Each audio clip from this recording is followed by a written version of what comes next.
Firstly, it's not just a piece of clothing. Each part represents something. These 5 buttons right here down the front represent the 5 pillars of Islam. Shahada, the Muslim profession of faith. Salat, prayers 5 times each day. Zakat, charity to benefit the poor and the needy. Puasa, fasting during the month of Ramadan. And Hajj, the Muslim pilgrimage to Mecca. However, when you see a single button on another version of the Baju, it represents Islamic Tawhid or oneness of God.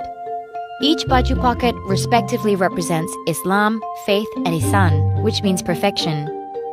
Sampin, a piece of woven cloth, is usually tied around the waist of the wearer of the Baju Melayu. The cloth also has a deeper meaning, in that it may represent your relationship status.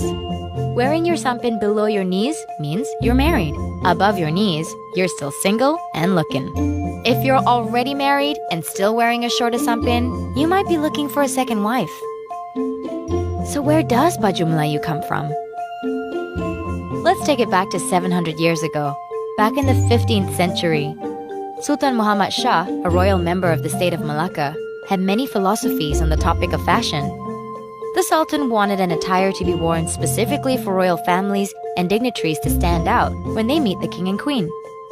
You might remember that way back then, Malacca was the center of trade, with a constant flow of traders from all over the world. The inspiration for the shirt actually came from the Egyptians, who wore a loose cotton shirt called the jalabia, also known as the juba.